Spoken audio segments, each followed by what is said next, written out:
మనం ఎప్పుడూ వినే మాట, తరచూ లేక ప్రతి ఒక్కరు ఏదో ఒక సందర్భంలో పలికే మాట ఒకటి ఉంటుంది. అదేంటి అంటే కోటి విద్యలు కూటి కొరకే అని. అంటే ఏ పని చేస్తున్నా చివరికి దాని ఉద్దేశం ఏంటి అంటే జానెడు పొట్టను నింపుకోవడానికే అని మాట్లాడుకుంటూ ఉంటాం. ఒక ఇంటి యజమానుడు తన కడుపు నింపుకోవడమే కాదు, తన కుటుంబంలో ఉన్న వారి కడుపు నింపడానికి ప్రయత్నిస్తూ ఉంటాడు. ఈ లోక సంబంధంగా తన పరుగు అంతా దాని కొరకే అయి ఉంటుంది. అంటే తన కడుపు నింపుకోవాలి, తన కుటుంబ సభ్యుల కడుపు నింపాలి. ఇంకా ఓపిక ఉంటే, ఇంకా ఆయుష్ ఉంటే 4 రాళ్ళు వెనకేసి పిల్లలకు ఆస్తిని సమకూర్చాలి. ఇది లోకల్లో ప్రతి వ్యక్తి చేసే పని. అంతెందుకు, తల్లిదండ్రులు తప్పకుండా తమ బిడ్డలకు ఆస్తులు సమకూరుస్తారు అనేది బైబిల్ కూడా చెప్పిన విషయం. ఒకసారి ఆ మాటను చూద్దాం. మీ అందరికీ తెలిసిన వచనమైనా ఒకసారి చూసుకుందాము. కొరింథీయులకు రాసిన 2వ పత్రిక 12వ అధ్యాయము 14వ వచనం. కొరింథీయులకు రాసినటువంటి 2వ పత్రిక 12వ అధ్యాయము 14వ వచనం. ఇదిగో, ఈ 3వసారి మీ యొద్దకు వచ్చుటకు సిద్ధముగా ఉన్నాను. వచ్చినప్పుడు మీకు భారముగా ఉండను. మీ సొత్తును కాదు, మిమ్మునే కోరుచున్నాను అంటూ, పిల్లలు తల్లిదండ్రుల కొరకు కాదు, తల్లిదండ్రులే పిల్లల కొరకు ఆస్తి కూర్చదగినది కదా అన్నారు. పిల్లలు తల్లిదండ్రుల కొరకు ఆస్తి సమకూర్చరు, తల్లిదండ్రులే పిల్లల కొరకు ఆస్తిని సమకూరుస్తారు అన్నారు. నిజమే కదా, మనకు తెలుసు, మనం చేస్తున్నది కూడా అదే. ఫస్ట్ మనం చూసుకుంటాం, తర్వాత మన కుటుంబ సభ్యుల కొరకు ఆలోచిస్తాం, మన తదనంతరం మన పిల్లల కొరకు ఆలోచిస్తాం. ఇది బయట సమాజంలో జరిగేదే. బైబిల్ కూడా దాన్ని సమర్థిస్తుంది భౌతికంగా ఆలోచిస్తే. ఇక లోక సంబంధంగా తల్లిదండ్రులు పిల్లల కొరకు ఏం సమకూరుస్తారు అంటే ఆస్తులు. అవి స్థిరాస్తి కావచ్చు, చరాస్తులు కావచ్చు. అంటే మనకు తెలిసిన భూములు, పొలాలు, లేకపోతే స్థలాలు, ఇంకా డబ్బు, బంగారము, ఇలాంటివి సమకూర్చి మన పిల్లలకి ఇచ్చి వెళ్ళడం. అలా సమకూర్చిన వారిని, అలాంటి తల్లిదండ్రులను పిల్లలు మెచ్చుకోవడం, ఒకవేళ సమకూర్చలేకపోతే వారిని తిట్టడమో, కొట్టడమో, లేకపోతే ఏమీ సమకూర్చలేకపోయారని నలుగురిలో మాట్లాడడం, ఇవన్నీ లోకల్లో మనందరం చూసేదే. అయితే అసలు నిజంగా తల్లిదండ్రులు అన్నవారు తమ పిల్లల కొరకు సమకూర్చవలసిన అసలైన ఆస్తి ఏది అనేది ఈరోజు కొన్ని మాటలు మనం జ్ఞాపకం చేసుకుందాం. లేఖనాలలో నుండి పరిశీలన చేద్దాం. మన పిల్లలకు లేక మన తదనంతరం మనల్ని నమ్మిన వారికి, మనవారు అనుకున్న వారి కొరకు మనము సమకూర్చి ఇవ్వవలసిన ఆస్తి ఏది? ఇది మనకు అర్థం కావాలి అంటే పాత నిబంధనలోనికి వెళ్ళి కొంతమంది భక్తుల జీవితాన్ని మనం పరిశీలన చేసుకుంటూ వద్దాం. ఒక 2-3 చూస్తే మనకు ఒక ఐడియా వస్తుంది కదా. ముందుగా విశ్వాసులకు తండ్రి అయిన అబ్రాహాము గారి జీవితంలో నుండి ఆలోచన చేద్దాం. అబ్రాహాము గారు మరణించడానికి ముందు చేసిన పనేంటి అంటే, ఒకసారి ఆదికాండము 25వ అధ్యాయము, ఆదికాండము 25వ అధ్యాయము 5వ వచనము 6వ వచనము చదువుకుందాం. ఆదికాండము 25వ అధ్యాయము 5-6 వచనాలు. అబ్రాహాము తనకు కలిగినది యావత్తు ఇస్సాకుకిచ్చెను. అబ్రాహాము గారు చాలా ఆస్తి సమకూర్చుకున్నారు, ఇంకా సమకూర్చారు. అది మనకి 13వ అధ్యాయము 1వ వచనంలో కనిపిస్తుంది. అబ్రాము తనకు కలిగిన సమస్తమును, తన భార్యను, తనతో కూడా ఉన్న లోతును వెంటబెట్టుకుని ఐగుప్తులో నుండి దక్షిణ దేశమునకు వెళ్ళెను.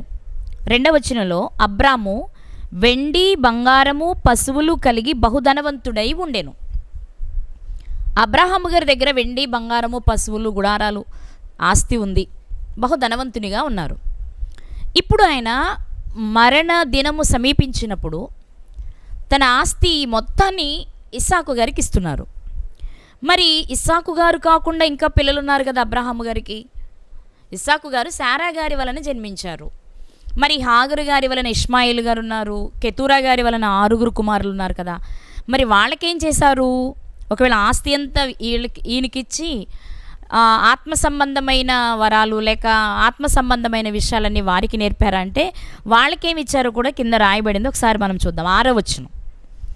అబ్రహాము తన ఉపపత్నుల కుమారులకు బహుమానములిచ్చి తాను సజీవుడై ఉండగానే తన కుమారుడు ఇస్సాకు నొద్ద నుండి తూర్పు తట్టుగా తూర్పు దేశమునకు వారిని పంపివేసెను.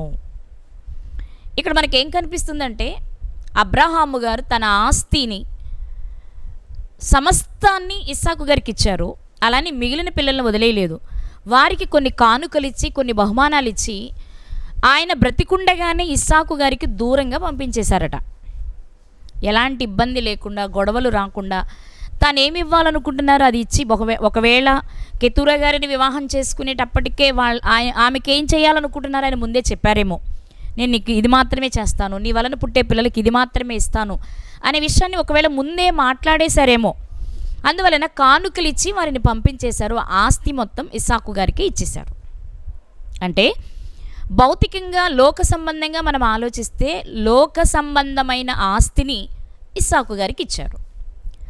మరి విశ్వాసులకు తండ్రి అయిన అబ్రహాము గారు లోక సంబంధమైన లేక శరీర సంబంధమైన ఆస్తి మాత్రమే పంపకాలు చేశారా తన పిల్లలకి?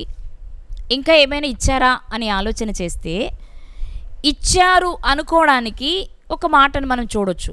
అంటే ఇచ్చినట్లు కూర్చోబెట్టి ఈ ఆస్తిని ఇచ్చినట్లు ఇంకేదో ఇచ్చినట్లయితే మనకు కనిపించదులే. కానీ ఆయన గూర్చి వ్రాయబడిన మాట, ఇంకా చెప్పాలంటే పిల్లలు పుట్టక మునుపే అబ్రహాము గారు ఏం చేస్తారు అనేది దేవుడు నమ్మిన విషయాన్ని చెప్పిన విధానాన్ని బట్టి ఆయన ఏం చేసి ఉంటారు అనేది మనం ఆలోచించుకోవచ్చు. ఆదికాండము 18వ అధ్యాయము 19వ వచనం.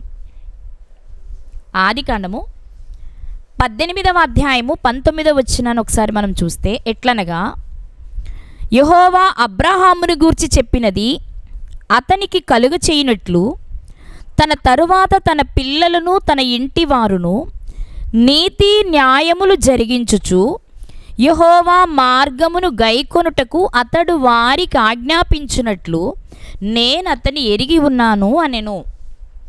దేవుడు అబ్రహాము గారిని గూర్చిస్తున్న సాక్ష్యం ఏమనంటే, అబ్రహాముని గూర్చి నేను ఒక మాట చెప్తున్నాను.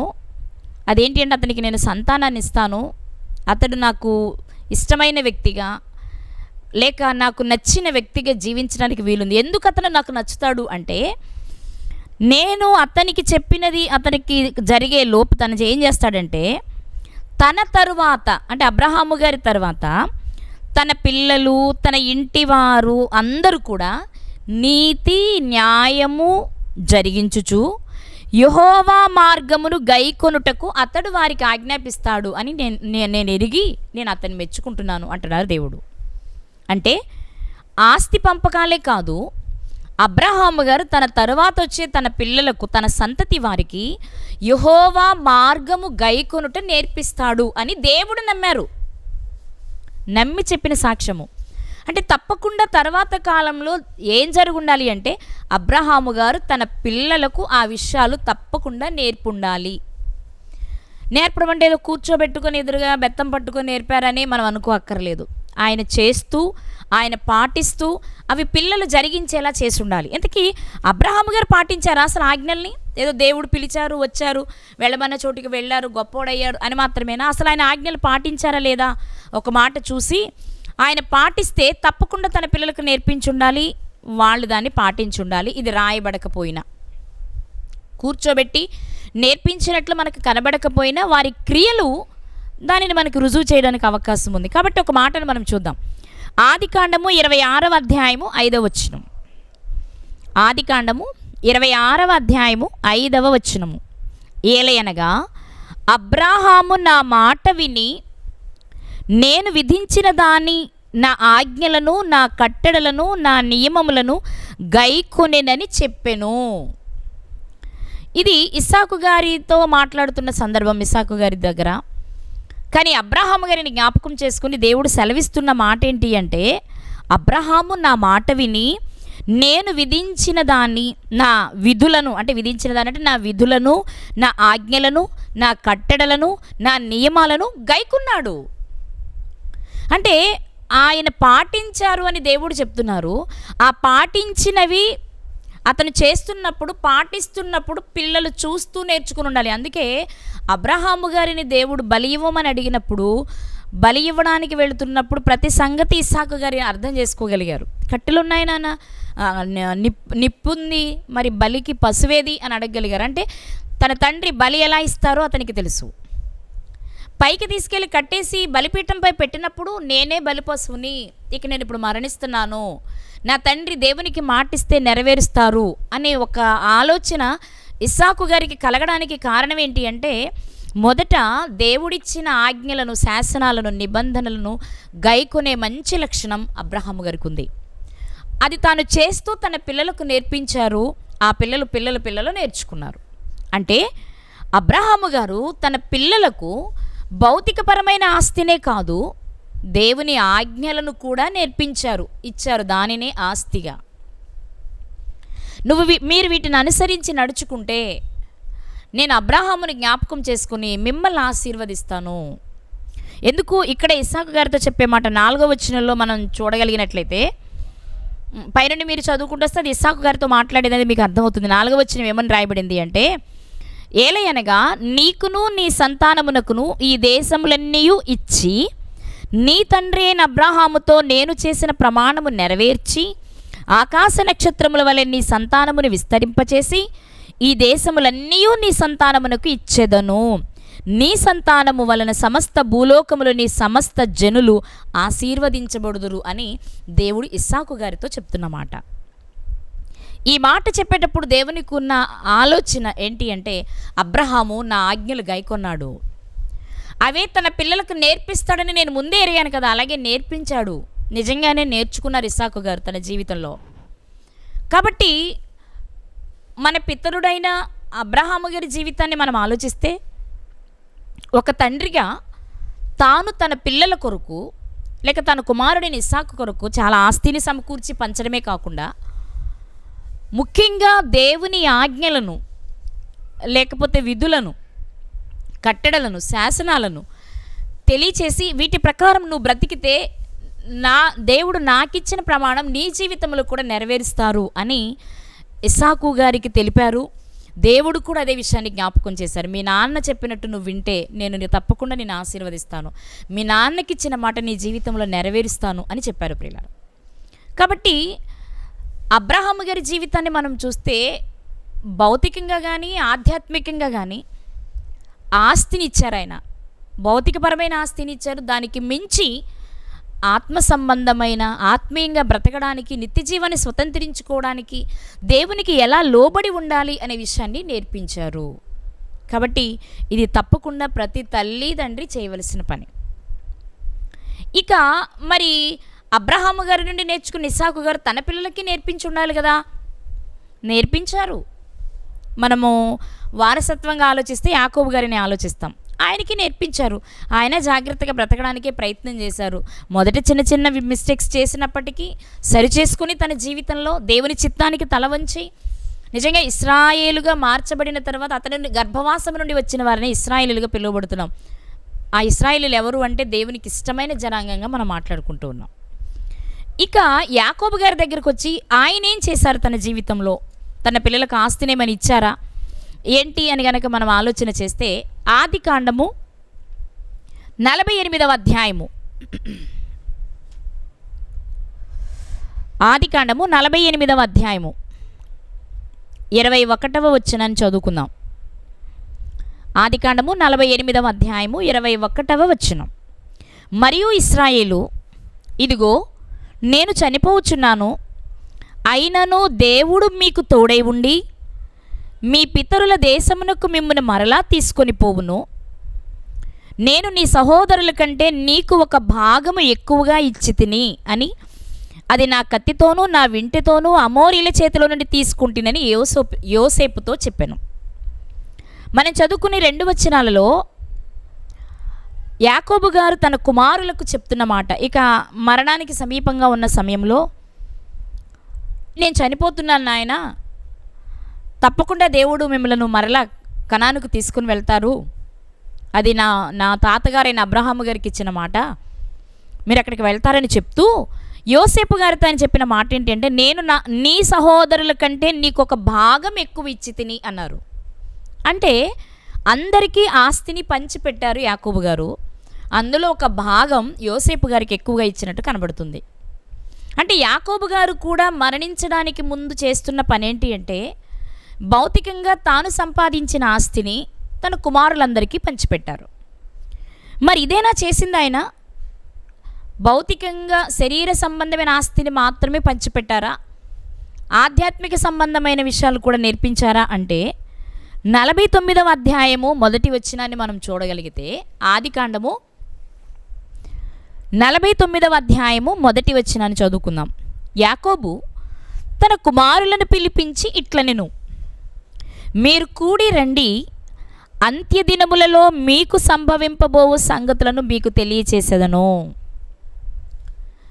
నేను ఆస్తి పంచడమే కాదు నాయన, ఇక నేను చనిపోబోతున్నాను, మీకు కొన్ని విషయాలు చెప్పాలి, రండి, మీకు ఆ విషయాలని నేర్పిస్తాను అని కూర్చోబెట్టి ఒక్కొక్క కుమారుణ్ణి పిలిచి ఆ కుమారుని జీవితంలో జరిగిన విషయాలను దృష్టిలో పెట్టుకుని భవిష్యత్తులో వాళ్ళ జీవితంలో ఏం జరగబోతుంది, అంత్యదినమున వారి జీవితంలో ఏం జరగబోతుంది ప్రవచించారు అని చెప్పొచ్చు మనం. ప్రవచించారని చెప్పొచ్చు మనం. ఇందులో చాలా ప్రవచనాలు చూస్తాం మనం. ముఖ్యంగా యూదా రాజుగా ఉంటారు అనేది, లేక యూదా స్తుతించబడతాడు అంటే యూదా గోత్రములను యేసుక్రీస్తు వస్తారనే విషయం కానీ, అలాగే యేసుక్రీస్తు వారు గాడిద మీద ఊరేగుతారనే విషయం కానీ 11వ వచనంలో మనం చూసుకున్నప్పుడు చాలా విషయాలు మనకు కనిపిస్తూ ఉంటాయి అన్నమాట. అంటే దీన్ని బట్టి మనం ఆలోచిస్తే అర్థమయ్యేది ఏంటి అంటే, యాకోబు గారు మరణించడానికి ముందు భౌతికపరమైన ఆస్తిని పంచిపెట్టడంతో పాటు భవిష్యత్తులో జరగబోయే విషయాలను ప్రవచన రూపంలో వారికి తెలియచేస్తూ ఆయన చాలా విషయాలు వారికి చెప్పారు. నేను నా స్వజనుల దగ్గరికి వెళ్ళిపోతున్నాను, మీరు అలా వెళ్ళవలసిన వారే, మీ బ్రతుకు కాలంలో దేవునికి ఇష్టంగా బ్రతకండి అని నేర్పించారు. ఎందుకంటే కేవలం ఇక్కడ దీవెనలే మాత్రమే ఇచ్చారు అనుకోవద్దు. షిమ్యోను లేవి గారు చేసిన పాపమును బట్టి లేక తప్పును బట్టి వారి కోపం ఎలాంటిదో, వారికి ఎలాంటి శిక్ష విధించబోతున్నారో కూడా చెప్పేశారు ఆయన. అంటే మీరు చేసింది తప్పు, ఇలా చేయడం వలన మీరు నష్టపోయారు, ఇదిగో ఇలాంటి తప్పు మీ తర్వాత వారు చేయకుండా ఉండడానికి మీరు ప్రయత్నం చేయండి అని అనేక విషయాలు ప్రవచనాలుగా చెప్పడంతో పాటు దేవుని ఆజ్ఞలు గైకుంటే ఉండే పరిస్థితి ఏంటో యాకోబు గారు తన పిల్లలకు తెలియచేశారు. కాబట్టి మనం ఆలోచన చేస్తే అబ్రహాము గారు భౌతికపరమైన ఆస్తిని పంచడంతో పాటు ఆజ్ఞల ప్రకారం బ్రతకడం ఎలాగో నేర్పించారు. అలాగే ఇస్సాకు గారు కూడా తను మంద దృష్టి కలిగి చనిపోవడానికి సిద్ధంగా ఉన్నప్పుడు, నాయన నా మరణదినం నాకు తెలియదు, చనిపోవడానికి సిద్ధంగా ఉన్నాను, వేటాడి మంచి భోజనం తీసుకురా, నీకు దీవెనలు ఇస్తానన్నారు.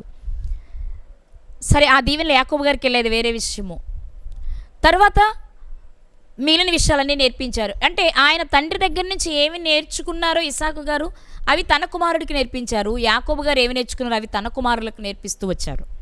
అంటే మన పితరులు చేసిన పనేంటి అంటే, భౌతికంగానూ వారికి ఆస్తిని సమకూర్చి పెట్టారు, ఇచ్చారు ఉన్నంతలో. వాటికంటే మించి ఆజ్ఞల ప్రకారం బ్రతకడం ఎలాగో నేర్పిస్తున్నారు. అలాగే మనకి బాగా పరిచయమైన మరొక వ్యక్తి ఎవరు అంటే మోషే గారు. మరి ఆయన తన పిల్లలకు ఆస్తిని సమకూర్చారా అంటే, మనందరికీ తెలుసు మోషే గారిది లేవీ గోత్రం. లేవీలకు దేవుడే స్వాస్థ్యం, దేవుడే ఆస్తి. వారికి ప్రత్యేకంగా ఆస్తులంటూ ఏమీ లేవు.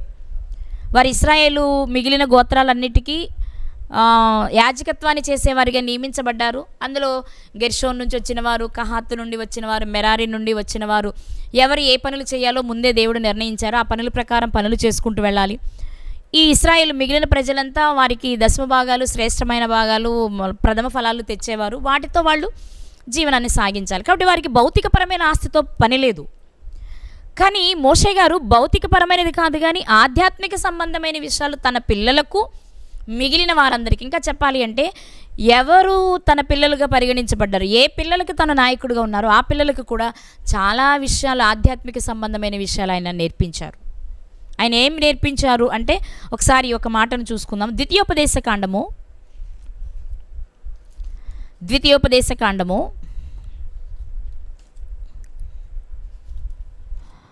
31వ అధ్యాయము 31వ అధ్యాయము 12వ వచనం. ద్వితీయోపదేశకాండము 31వ అధ్యాయము 12వ వచనాన్ని చదువుకుందాం. మీ దేవుడైన యెహోవాకు భయపడి ఈ ధర్మశాస్త్ర వాక్యములన్నిటినీ అనుసరించి నడుచుకొనున్నట్లు పురుషులేమి, స్త్రీలేమి, పిల్లలేమి, నీ పురములలోనున్న పరదేశులేమి వాటిని విని నేర్చుకొనుటకై అందరినీ పోగు చేయవలెను. ధర్మశాస్త్రంలోని విషయాలు అందరూ నేర్చుకోవాలని, వాటిని అనుసరించి నడుచుకోవాలి అని, వారు అలా నడవాలి అంటే వినాలంటే అందరినీ సమకూర్చాలి అని సమకూర్చి వారికి విషయాలు తెలియచేస్తున్నారు మోషే గారు. ఈ ధర్మశాస్త్ర వాక్యములన్నిటినీ అనుసరించి నడుచుకున్నట్లు. ఎవరు అనుసరించాలి? పురుషులని లేదు, స్త్రీలని లేదు, పిల్లలని లేదు, పెద్దలని లేదు, అందరూ అనుసరించి నడవాల్సిందే. అంటే అందరూ దీనిని అనుసరించి నడవండి, నడిచే ముందు విని నేర్చుకోండి అని మోషే గారు ఇశ్రాయేలు ప్రజలకు తెలియచేస్తూ ఉన్నారు.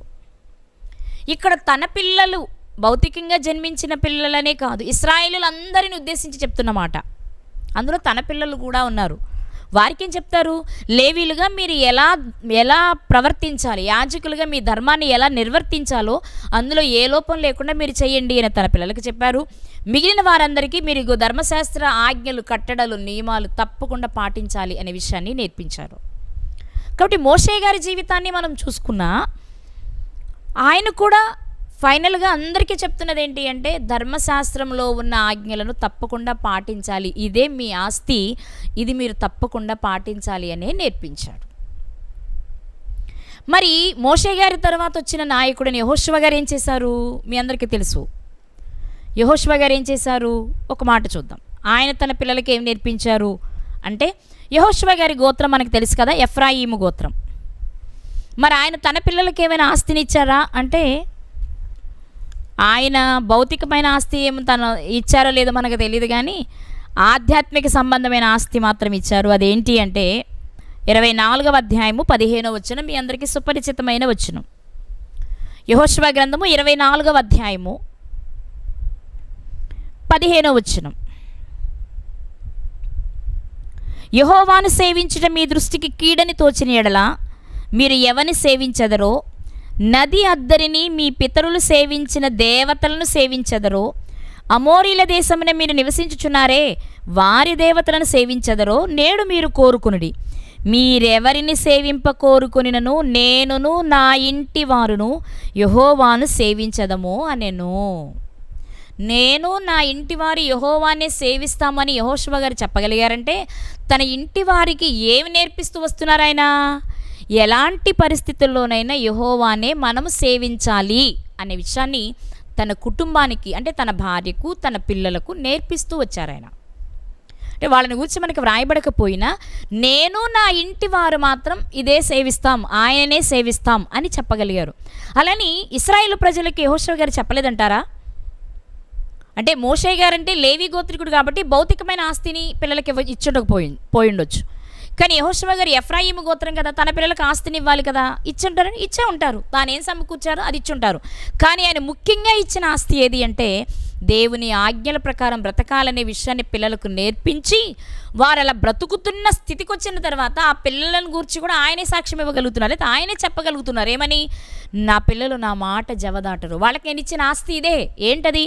యెహోవానే సేవించే స్థితిలో నేను వారిని పెంచాను, వారు అలాగే పెరుగుతున్నారు అని చెప్పారు.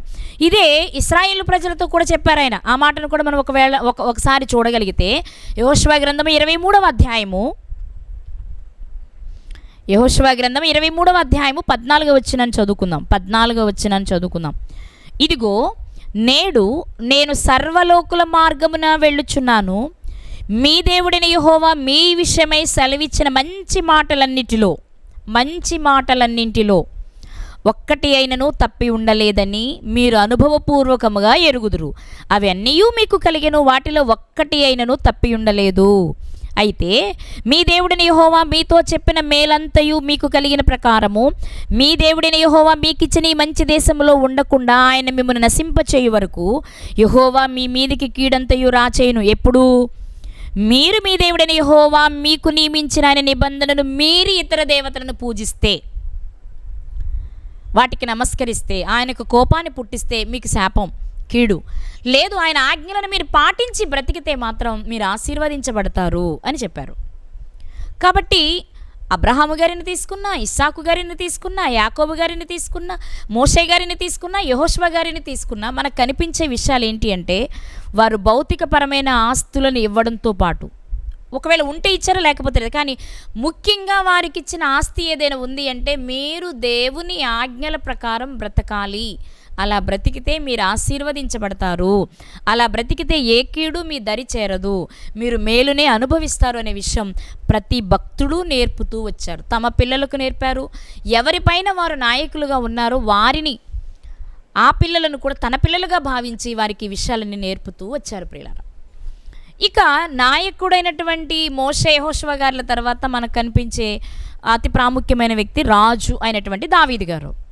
మరి ఆయన తన పిల్లలకు ఆస్తిని ఇచ్చారా అంటే ఇచ్చారు, మనకు తెలుసు. మరి ఆస్తి మాత్రమే ఇచ్చారా, దైవ సంబంధమైన ఆజ్ఞలను కూడా ఇచ్చారా అని చూస్తే ఒక మాట మనం చూద్దాం. రాజుల మొదటి గ్రంథము 2వ అధ్యాయము, రాజుల మొదటి గ్రంథము 2వ అధ్యాయము మొదటి వచనాన్ని చదువుకుందాం, మొదటి నుండి చదువుకుందాం. దావీదునకు మరణకాలము సమీపింపగా అతడు తన కుమారుడైన సొలొమోనుకు ఇలాగు ఆజ్ఞ ఇచ్చెను. ఇక చనిపోయే ముందు ఆయన చెప్తున్న మాట, లోకులందరూ పోవలసిన మార్గమున నేను పోవుచున్నారు. నాయన సొలొమోను, ఇప్పటి వరకు నేను చాలా కష్టపడ్డానయ్యా, చాలా సమకూర్చాను. 1 రాజుగా ఆస్తిని సమకూర్చాను, 2 దేవుని సేవకునిగా, దాసునిగా దేవుని మందిరాన్ని కట్టడానికి ఆస్తులు సమకూర్చాను. ఈ రెండింటినీ జాగ్రత్తగా కాపాడవలసిన బాధ్యత నీ మీద ఉంది అని చెప్తూ, లోకులందరూ పోవలసిన మార్గమున నేను పోవుచున్నాను. ఇందాక యెహోషువ గారు కూడా చెప్పారు, సర్వలోకుల మార్గమున నేను పోవుచున్నాను అని. అలాగే సొలొమోను గారితో దావీదు గారు కూడా చెప్తున్నారు, లోకులందరూ పోవలసిన మార్గమున నేను పోవుచున్నాను, కాబట్టి నీవు ధైర్యము తెచ్చుకుని నిబ్బరము కలిగి నీ దేవుడైన యెహోవా అప్పగించిన దానిని కాపాడి. ఏం అప్పగించారు? సింహాసనాన్ని, రాజ్యాన్ని, ప్రజలను నీకు ఇచ్చారు కదా, అది జాగ్రత్తగా నువ్వు కాపాడు అని చెప్తూ, ఆయన మార్గములను అనుసరించిన ఎడల నీవు ఏ పని పూనుకొనినను ఎక్కడ తిరిగినను అన్నిటిలో వివేకముగా నడుచుకొందువు అంటూ, మోషే ధర్మశాస్త్రములో వ్రాయబడి ఉన్న దేవుని కట్టడలను, ఆయన నియమించిన ధర్మమంతటిని, ఆయన న్యాయ విధులను, శాసనములను గైకొనుము. అప్పుడు నీ పిల్లలు తమ ప్రవర్తన విషయంలో జాగ్రత్తగా ఉండి నా ఎదుట తన పూర్ణ హృదయముతోనూ పూర్ణ మనస్సుతోనూ సత్యమును అనుసరించి నడుచుకుని ఎడల ఇశ్రాయేలుల రాజ్య సింహాసనం మీద ఆసీనుడు ఒకడు నీకు ఉండక మానడని యెహోవా నన్ను గూర్చి ప్రమాణము చేసిన మాటను స్థిరపరచుము అని చెప్తున్నారు. దేవుడు నాకిచ్చిన మాట స్థిరపరచాలి అంటే, సొలొమోను, నీవు మోషే ధర్మశాస్త్రంలో వ్రాయబడిన కట్టడలు, నియమించిన ధర్మము, న్యాయ విధులు, శాసనాలు నువ్వు గైకొనాలి. దావీదు గారు సొలొమోను గారికి రాజ్యాన్ని మాత్రమే కాదు, ఆస్తిని మాత్రమే కాదు, వెండి బంగారాలు మాత్రమే కాదండి, ముఖ్యంగా ధర్మశాస్త్రంలో ఉన్న ధర్మాన్ని అప్పగిస్తున్నారు. దీన్ని నువ్వు జాగ్రత్తగా పాటించి గైకొనాలి. అప్పుడే నిన్ను చూసిన నీ పిల్లలు జాగ్రత్తగా బ్రతుకుతారు. అప్పుడే అది చూసిన దేవుడు ఈ సింహాసనాన్ని నీ తరువాత నీ పిల్లలు ఎవరో ఒకరికి ఉంచుతాడు.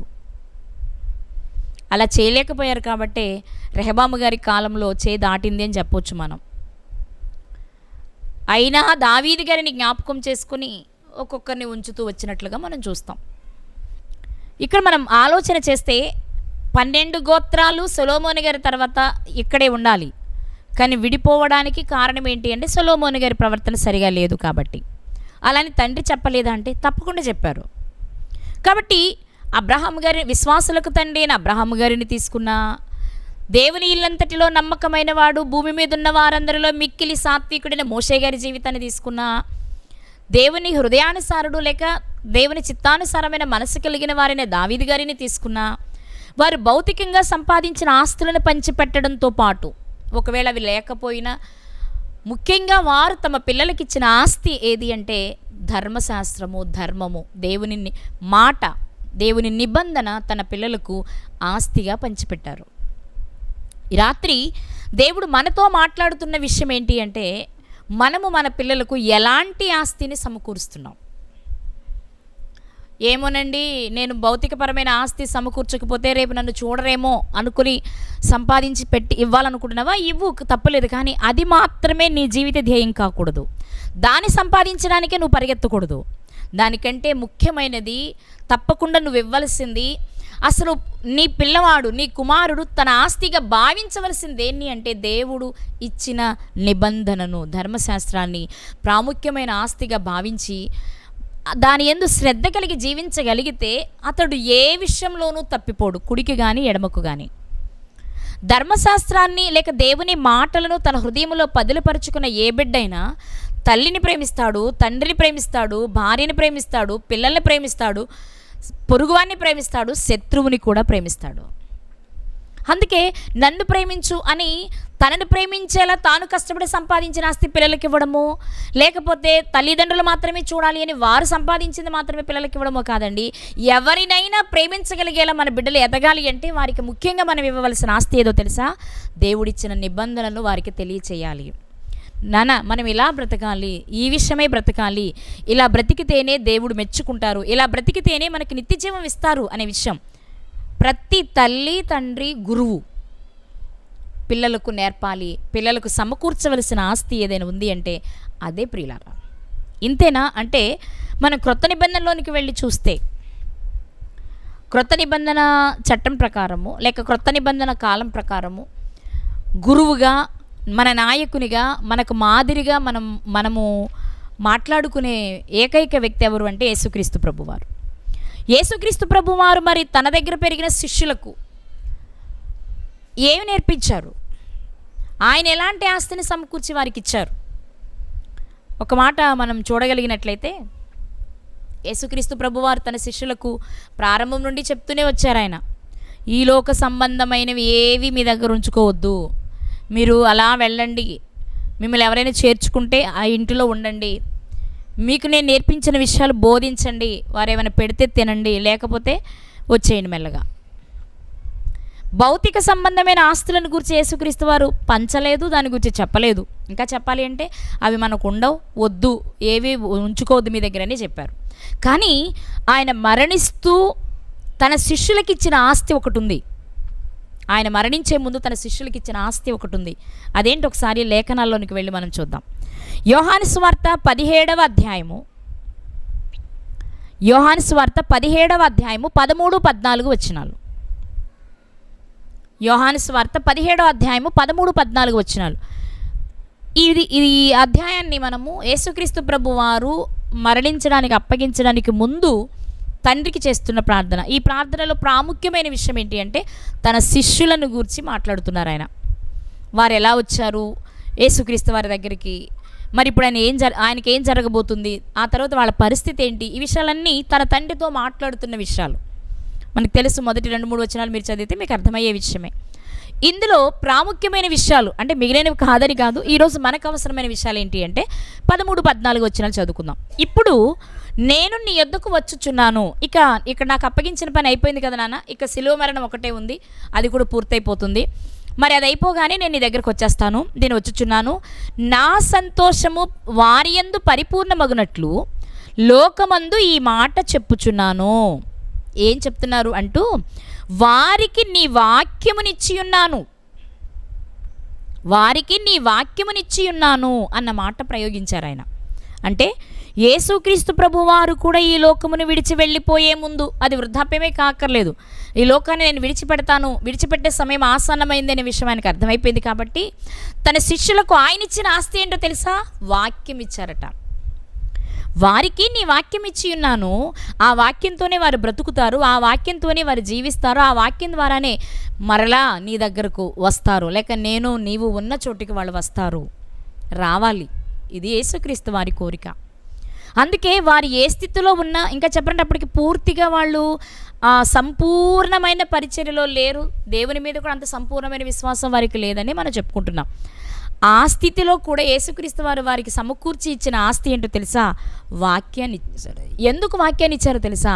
అది మాత్రమే వారిని స్థిరపరిచేది, అది మాత్రమే వారిని బలపరిచేది, అది మాత్రమే అంతము వరకు వారిని నడిపించేది. అవును, ఈ లోక సంబంధమైన లేకపోతే యేసుక్రీస్తు వారు కూడా తన శిష్యులందరికీ అధికారం ఇచ్చారు కదా, అపవిత్రాత్మను వెళ్ళగొట్టడానికి, ఆశ్చర్యకార్యాలు అద్భుతాలు చేయడానికి అధికారం ఇచ్చారు. నేను వారికి అధికారం ఇచ్చాను నాయనా, అధికారంతో ఎలా అయినా ఈ లోకంలో బ్రతికేస్తారని యేసుక్రీస్తు వారు చెప్పట్లా. అవి ఇక్కడ పరిచర్య చేయడానికి సందర్భాన్ని బట్టి పరిస్థితులను బట్టి వాడుకుంటారు. కానీ వారికి ఇవ్వవలసిన ఆస్తి ఏది అంటే వాక్యాన్ని ఇవ్వాలి. నేను ఆ వాక్యాన్ని ఇస్తున్నా, ఆ వాక్యంతోనే వారు బ్రతుకుతారు. ఆ వాక్యము ద్వారానే తర్వాత మనమున్న చోటికి వాళ్ళు వస్తారు, రావాలి అని కోరుకుంటున్నారు. పాత నిబంధన కాలంలోని భక్తుల జీవితాలను చూసినా వారు భౌతికపరమైన ఆస్తితో పాటు వారు దేవుని మాటలను, ఆజ్ఞలను లేక ధర్మశాస్త్రంలో ఉన్న నిబంధనలను తమ పిల్లలకు ఆస్తిగా పంచిపెట్టారు. ఇక క్రొత్త నిబంధనలు మనకు మాదిరి అయిన యేసుక్రీస్తు వారి జీవితాన్ని చూస్తే ఆయన తన శిష్యులకు ఇచ్చారు వాక్యాన్ని. అలాగే మరి ఇంకా మనం గమనించినట్లయితే యేసుక్రీస్తు వారి తర్వాత అంతటి పరిచర్యను కొనసాగించిన వ్యక్తి పౌలు గారు. మరి ఆయన తన పిల్లలకు లేక తాను బాగా ప్రేమించిన తన కుమారుడైన తిమోతి గారికి ఏం చెప్పారో ఒక మాట మనం చూసుకుందాం. తిమోతి గారికి రాసిన రెండవ పత్రిక 3వ అధ్యాయము 14 నుంచి 17 వరకు చదువుకుందాం. 14 నుంచి 17 వచనాలు. ఈ పత్రికను పౌలు గారు తిమోతి గారికి రాస్తున్నారు ఇంచుమించు చివరి దశలో. ఇదే ఆయన రాసిన చివరి పత్రిక. ఇక దీని తర్వాత ఆయన మరణించడం జరుగుతుంది. ఆయన ఏం చెప్తున్నారు తిమోతి గారితో అంటే, క్రీస్తు యేసునందుంచవలసిన విశ్వాసము ద్వారా రక్షణార్థమైన జ్ఞానము నీకు కలిగించుటకు శక్తిగల పరిశుద్ధ లేఖనములను బాల్యము నుండి నీవెరుగుదువు. తిమోతి, నీకు తెలుసు కదా, లేఖనాలు శక్తి కలిగినవి, పరిశుద్ధమైనవి. ఇవి నువ్వు బాల్యం నుండి నీకు తెలుసు కదా. నువ్వు వీటిని నీవు నేర్చుకుని రూఢి అని తెలుసుకున్నవి. ఎవరి వలన నేర్చుకుంటేవో ఆ సంగతి తెలుసుకుని వాటి యందు నిలకడగా ఉండుము. వాటి యందు, నేర్పిన వాని యందు కాదు, నేర్చుకున్న వాటి యందు నిలకడగా ఉండు. అంటే దేని యందు నిలకడగా ఉండమంటున్నారు ఆయన? బాల్యము నుండి శక్తి కలిగిన పరిశుద్ధ లేఖనాల విషయంలో నిలకడగా ఉండు. ఎందుకు ఆ మాట చెప్పారు? అదే అవసరమైన ఆస్తి. తిమోతి, నీ కొరకు నేనేదో కొన్ని సంఘాలు కట్టి ఆ సంఘాలను నడిపించి అధికారం ఇచ్చి ఆ సంఘాల మీద వచ్చే రాబడుతూ నిన్ను బ్రతకమని నేను చెప్పట్లేదు. కానీ నువ్వు ఎక్కడున్నా ఎలా ఉన్నా నువ్వు చేయవలసిన పని ఏంటో తెలుసా? నేను నేర్పకపోయినా బాల్యము నుండే నువ్వు పరిశుద్ధ లేఖనాలు నేర్చుకున్నావు. నీ తల్లి అయిన యునికే నుండి, నీ అవ్వ అయిన లోయి నుండి నేర్చుకున్నావు కదా. ఆ లేఖనాల యందు నువ్వు నిలకడగా ఉండాలి. ఎందుకు నిలకడగా ఉండాలి? నువ్వు జాగ్రత్తగా ఉంటూ అనేకులను దేవుని వైపు త్రిప్పాలి అంటే నువ్వు నేర్చుకున్న పరిశుద్ధ లేఖనాల విషయంలో నువ్వు జాగ్రత్త వహించాలి అంటూ ఆయన 16వ వచనం వచ్చినప్పటికి ఏం చెప్తున్నారు అంటే, దైవజనుడు సన్నద్ధుడై ప్రతి సత్కార్యమునకు పూర్ణముగా సిద్ధపడి ఉండునట్లు దైవావేశము వలన కలిగిన ప్రతి లేఖనము ఉపదేశించుటకును, ఖండించుటకును, తప్పుదిద్దుటకును, నీతి యందు శిక్ష చేయుటకును ప్రయోజనకరమై ఉన్నది. లేఖనాలు తప్పు చేస్తే దిద్దడానికి, తప్పును ఖండించడానికి, తెలియని వారికి ఉపదేశించడానికి, నీతి యందు ఒక వ్యక్తిని శిక్ష చేయడానికి ఇది చాలా ఉపయోగపడుతుంది. కాబట్టి ఈ లేఖనాల విషయంలో నువ్వు చాలా జాగ్రత్తగా ఉండాలి. ఈ లేఖనాలు నీ హృదయంలో ఉండాలి. ఎందుకంటే నువ్వు దైవజనుడు కదా. అందుకే తిమోతి గారికి రాసిన మొదటి పత్రిక 6వ అధ్యాయము 11వ వచనంలో తిమోతి గారితోనే మాట్లాడుతూ పౌలు గారు ఏమని సంబోధిస్తారు తెలుసా? దైవజనుడా అంటారు. నువ్వు వాక్యాన్ని, లేఖనాలను బోధించే స్థితిలో ఉన్నావు కదా. నువ్వు చేయవలసిన పని ఏంటో తెలుసా? దేవుని ఆవేశం, దేవుని నోట నుండి వచ్చిన మాటలు పరిశుద్ధమైనవి, శక్తి కలిగినవి. ఆ మాటలు పరిశుద్ధమైనవి, బలహీనులకు బలాన్ని ఇచ్చేవి, శక్తి కలిగినవి, లోపల అంతరంగము వరకు చొచ్చుకొని పోయి ఒక వ్యక్తిని బాగు చేయగలిగినవి. అలాంటి మాటలు పట్టుకొని ఒక దైవజనునిగా నీవు వెళుతున్నప్పుడు ఆ మాటలు నీ హృదయంలో ఉండాలి. అంటే వాక్యం నీ హృదయంలో ఉండాలి. ఎందుకు ఉండాలి? ఏ సందర్భంలోనైనా ఏ పనికైనా ఉపయోగించే సాధనం అది. ఉపదేశించాలా? అది అవసరమే. ఖండించాలా? అది అవసరమే. తప్పుదిద్దాలా? అవసరమే. ట్రైనింగ్ ఇవ్వాలా? అవసరమే. ఏ పనికైనా ఉపయోగపడే ఏకైక వస్తువు ఏది అంటే లేఖనము, వాక్యము.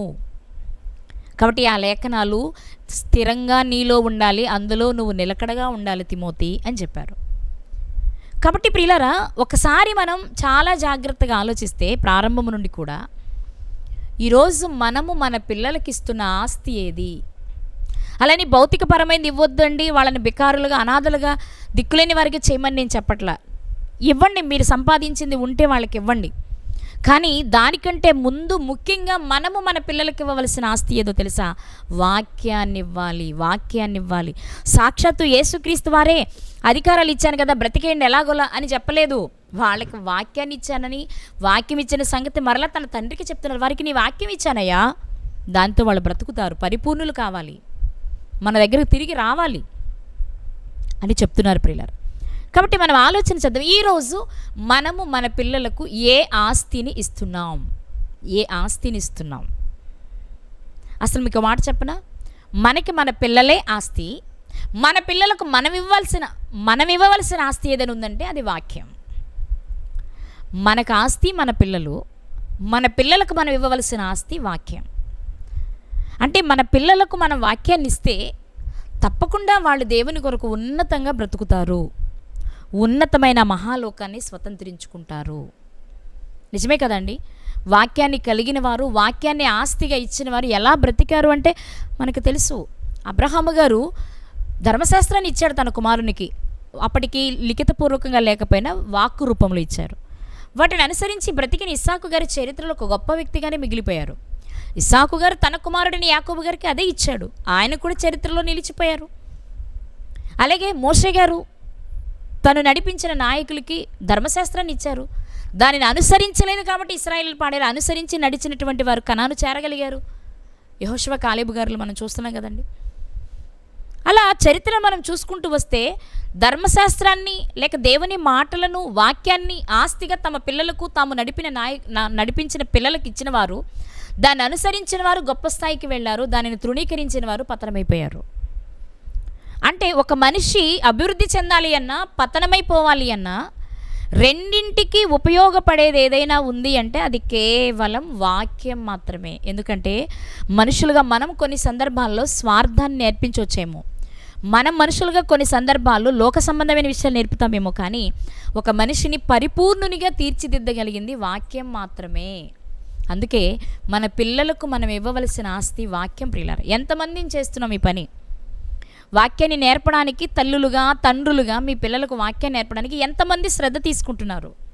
ఎంతమంది నా పిల్లలకు నేను వాక్యాన్ని ఆస్తిగా ఇచ్చాను అని ధైర్యంగా చెప్పగలం? ఈ రాత్రి మనం వేసుకోవలసిన ప్రశ్న.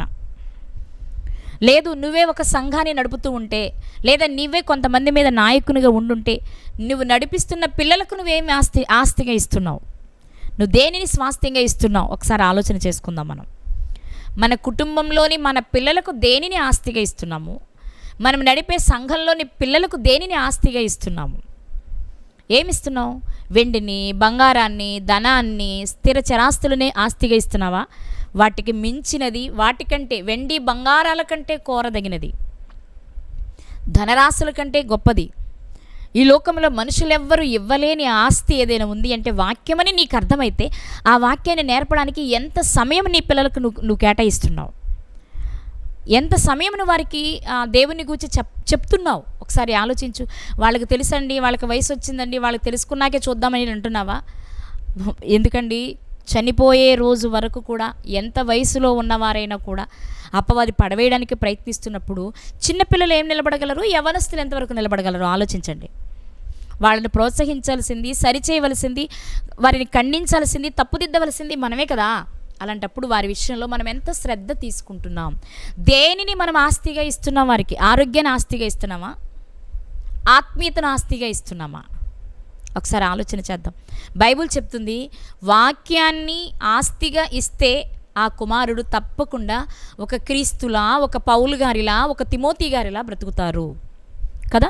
తిమోతి గారికి తన తల్లి, తన అవ్వ దేనిని ఆస్తిగా ఇచ్చారు? శక్తి కలిగిన పరిశుద్ధ లేఖనాలను ఆస్తిగా ఇచ్చారు. దానిని స్వీకరించిన తిమోతి గారి జీవితం అద్భుతమండి. తల్లిదండ్రుల దగ్గర ఉన్న మంచి పేరునే పొందాడు, తన ఊరిలో ఉన్న ఊరి ప్రజల చేత మంచి సాక్ష్యాన్ని పొందారు. ఆ ఊరు చుట్టుప్రక్కల ప్రాంతాల వాళ్ళను కూడా మంచి సాక్ష్యాన్ని పొందాడు. పౌలు గారి దగ్గరకు వచ్చిన తర్వాత కూడా తనకు ప్రియమైన కుమారుడుగా మారగలిగారు. ఇంతమంది చేత మంచి అనిపించుకుని చరిత్రలో ఒక ప్రముఖమైన వ్యక్తిగా మిగిలిపోవడానికి కారణం ఏంటో తెలుసా? అతనికి ఆస్తిగా తన తల్లిదండ్రులు ఇచ్చింది, తన గురువు ఇచ్చింది కూడా వాక్యమే. అలాంటి వాక్యాన్ని ఇచ్చిన వాళ్ళు ధన్యులయ్యారు. అలాంటి వాక్యాన్ని ఆస్తిగా స్వీకరించి దాని కొరకే బ్రతికిన తిమోతి గారు గొప్పగానే మిగిలిపోయారు. ఎవరిని తీసుకున్నా అలాగే ఉంది. మరి ఈరోజు మన పిల్లలకు మనం దేనిని ఆస్తిగా ఇస్తున్నాం? నువ్వేది చేస్తావో అదే నీ పిల్లలకి ఇవ్వగలవు. నువ్వు శరీర సంబంధంగా బ్రతుకుతూ ఉంటే శరీర సంబంధమైనవి నీ పిల్లలకి ఇవ్వగలవు ఆస్తిగా.